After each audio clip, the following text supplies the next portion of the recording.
It's a question often posed, but rarely answered. How many rounds do you need on this side of this map? Of course, we all realize that more rounds is almost certainly better, but the question can potentially be reworded as, how many rounds does a team need to have a favorable chance at winning the map? We'll be exploring this question today. Somewhere along the way, we'll also be answering the question, who wins more, the team that starts T side or the team that starts CT side?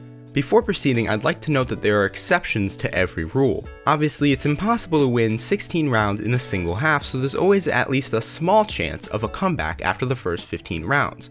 Also, some teams may be more or less capable of capitalizing on a particular side of the map, but this is okay. Instead of focusing on these specifics, today we're focusing on general inferences. How general exactly?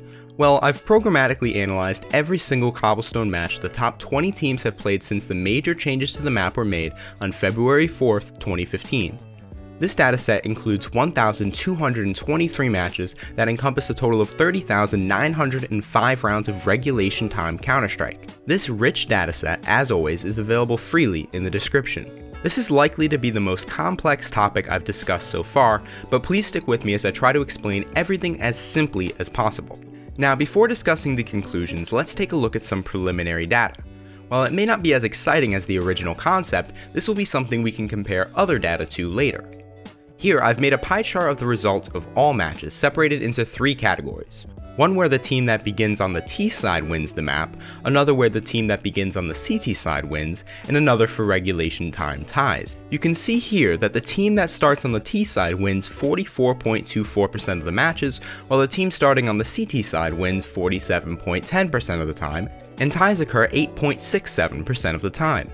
It's important to recognize that this does not necessarily mean a team is increasing their chances by intentionally picking the CT side, but this does mean that teams that have found themselves on the CT side at the start of the match were slightly more likely to win. In other words, correlation does not equal causation.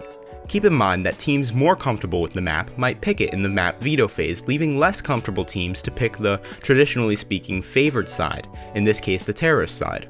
With that said, theoretically, the side that a given team starts on shouldn't matter at all. Strictly speaking, the game is designed such that Team A must win more rounds defending against Team B's attacks than Team B wins defending against Team A's attacks. In other words, if you win 10 rounds on the CT side, in order to win the map, you need to guarantee that your opponent wins 9 or less on their CT side next half. Even so, the game has an element of emotion, and the team that picks the favored side first may have a confidence advantage if their score on the scoreboard is higher. So I can use the data represented in this pie chart to answer the second question posed in the beginning of the video.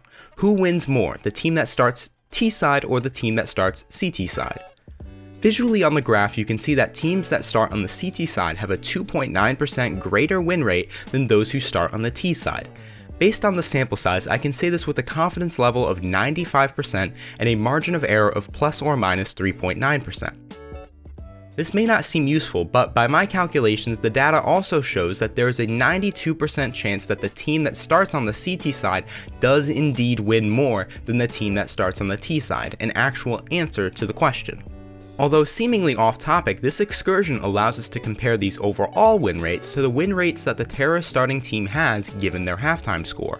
Don't worry if this is confusing, I'll explain it more thoroughly a bit later in the video. In this next visualization, we have the frequency at which teams that start on the T side come out of the first half with particular scores. This information is important to remember as these frequencies become sample sizes in the next infographic. The shape of the histogram should be completely expected as it's comparatively rare to win almost all or almost none of the rounds in a given half. The mean or average as well as the median and standard deviation of the data is pictured on the right hand side. If you don't know exactly what these are, it is safe to visually parse the data instead. It's also important to realize that this graph's complement, that of the teams who start on the CT side, is simply a mirror image of this graph, because whatever rounds the T side has at halftime, the CTs have the remainder. So now for the big reveal, finally answering the question, how many rounds does a team need to have a favorable chance at winning the map? First, let's consider the key for the following graph. It includes three categories: the rate at which the team starting T side wins is in red, the rate at which the team starting CT side wins is in blue, and ties are in green. The graph itself is set up with probability on the y-axis and the t-side halftime score on the x-axis.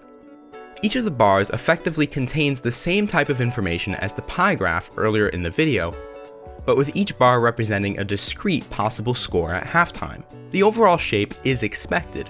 When the t-side wins more rounds in the first half, their likelihood of winning the map increases. Interestingly, this relationship is practically linear until we get to the extremes. The extremes themselves should contain expected values as well. When the t-side wins almost no rounds in the first half, they lose almost all the time, and when the CT side wins almost no rounds in the first half, they lose almost all the time. But to actually answer the central question, we need to first define what a favorable chance is. The way I see it, there's 3 different definitions that can be had. Number 1, the team has a greater chance of winning than it does losing. Number 2, the team has a greater chance of winning than it does losing and tying combined. And number 3, the team has a greater chance of winning after halftime than it did going into the game. Remember the pie graph at the beginning of the video. For the first definition, we draw a dotted line along the halfway point of the non-tie results. If the red box covers beyond this dotted line, the team is more likely to win than lose. We can see that this occurs almost exactly after the T side has scored 8 rounds, so the answer based on the first definition is 8 rounds. For the second, we draw a dotted line at the 50% overall mark. If the red crosses this new line, the team is more likely to win than lose or tie. We can see that this occurs after the T side has scored 9 rounds. The answer based on the second definition is 9 rounds. For the last, we draw a dotted line at the 44.24% mark, the overall win rate teams starting on the T side have at the start of the game. If the red crosses this line, the team has a greater chance of winning after halftime than it did going into the game. We can see that this first occurs after the T side has scored 8 rounds. Like with the histogram, the data is effectively reversed when considering the CT side.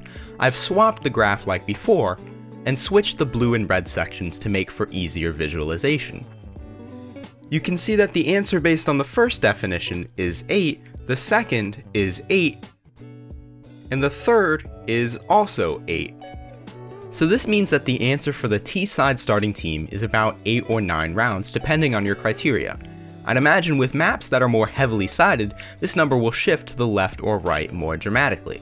Again, I'm not suggesting that teams should not try to win as many rounds as they can, but as a spectator, it means that the Ts have effectively set themselves up for the next half when winning at least 8 or 9 rounds.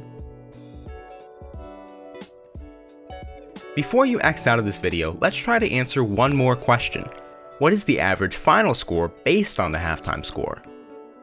In this table, the average scores are placed in the center while the standard deviation is off to the right. Due to low sample size and little variance, do take the values at the extremes with a grain of salt. Aside from this, you'll notice that most of these values are at or below 16. Of course, this is because teams can't score higher than 16 rounds in regulation time, and any results below 16 for a given category will only pull the average down. Interestingly, the average final score for the Ts is greater than that of the CTs after the Ts have scored at least 8 rounds in the half. This can be thought of as another definition alongside the 3 mentioned previously in the video. In summary, the exact answer you take depends on the specifics of your question. Personally, I take the 8-round result as the most valid, as most sensible definitions point to it. This data can greatly reshape how spectators and analysts understand who has the upper hand at halftime. Not to mention, teams may want to consider this type of logic when down some rounds after the first half. This could potentially reduce the amount of emotion-based outcomes that occur from the halftime score. I hope you've enjoyed this video, however long it was. It can certainly be difficult to break down a complex topic both simply and briefly. I'd also like to take this time to remind my viewers to keep an eye out for csgology.com, where I plan on hosting my datasets alongside some blog posts with thoughts I have on the game, statistics in general, and how I make these videos.